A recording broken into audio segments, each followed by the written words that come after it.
खंडू दादा पाहिजे ना. अरे खंडू दादा यार, खंडू दादा लाईट येते. लाईट येते खंडू दादा यार. खंडू दादा लाईट येते. अरे दादा इथे ये ना यार, भेटतच नाही विश्वास. हो खंडू दादा लाईट येते. खंडू दादा उलट अरे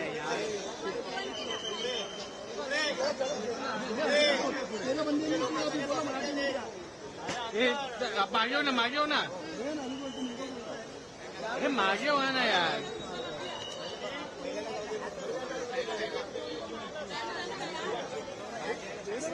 1-1 कर रहे हैं.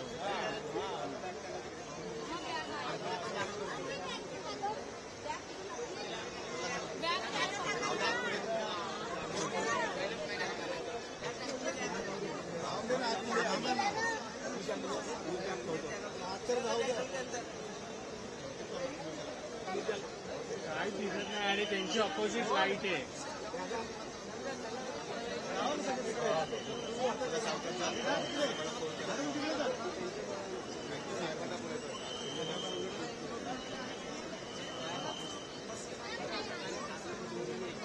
दादा मागे आहे ना.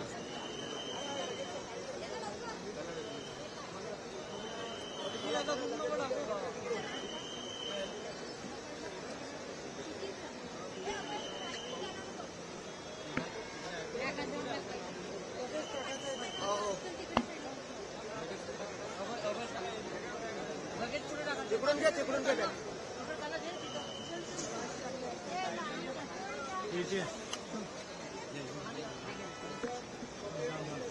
चल चल चल चल.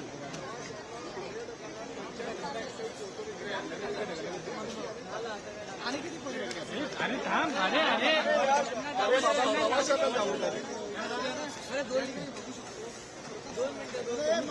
पुढे प्रवाशांना बघा. दिनेश कुठे?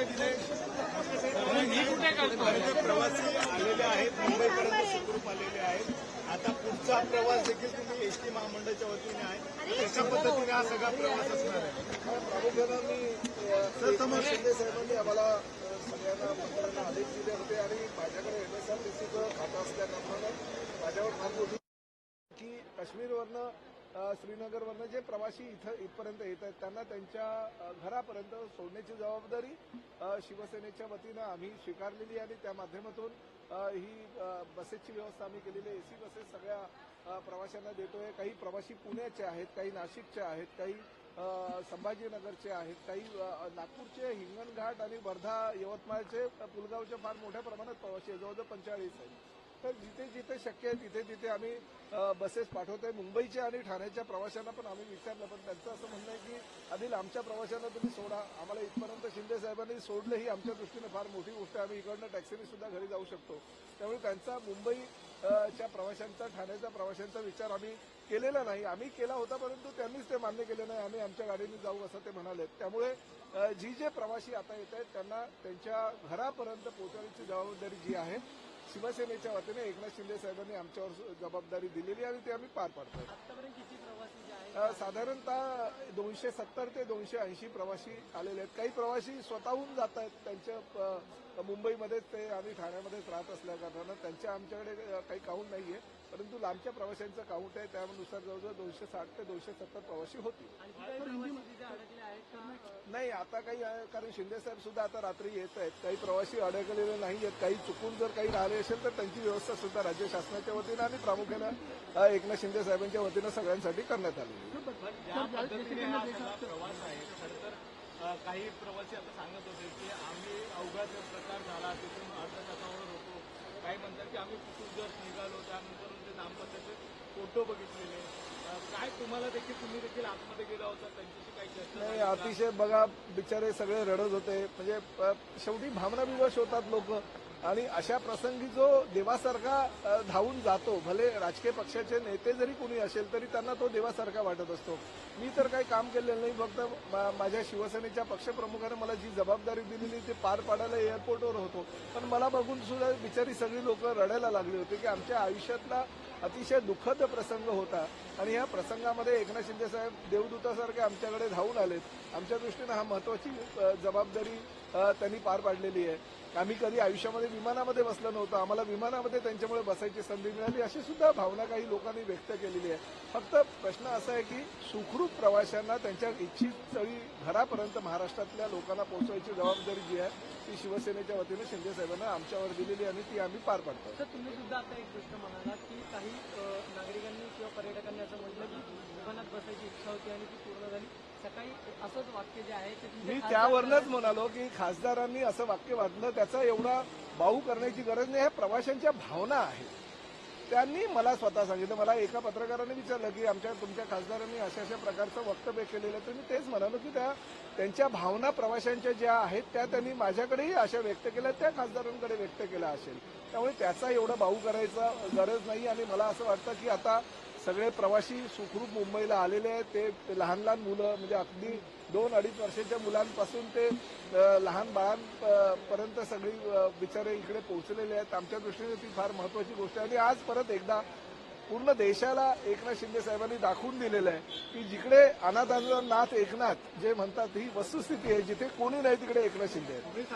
अनाथांचा नाथ एकनाथ, मात्र राज्य सरकार, तुम्ही सरकारमध्ये आहात, सरकारमध्ये श्रेयवाद सध्या सुरू आहे असं म्हणायचं का? आणि हे मला असं वाटतं अशा गोष्टीमध्ये जर श्रेय असेल घेण्याची धडपड कुणी करत असेल तर ते काही चुकीचं आहे असं मला वाटत नाही. अशा ज्या वेळेस आपले नागरिक संकटात असतात, नागरिक चिंतेमध्ये असतात, भीतीच्या छायेमध्ये असतात, अशा वेळेस जर कुठल्याही राजकीय पक्षानं जर श्रेय घेण्यासाठी धावपळ केली आणि लोकांना जर जी सुविधा आहे ती उपलब्ध करून दिली तर मला असं वाटतं त्याला श्रेयवादाची लढाई असं मी म्हणणार नाही. राजकीय पक्षाचे नेते जरी आम्ही असलो तरी आमच्याही काही भावना आहेत, आमचेही काही कुटुंबाचे वैयक्तिक विचार असतात आणि अशा माध्यमातून आम्हाला असं वाटतं की आमच्या कुटुंबियांच्या पाठीमागे आम्ही आता अशा वेळेस ठामपणे उभं राहिलेलो आहे.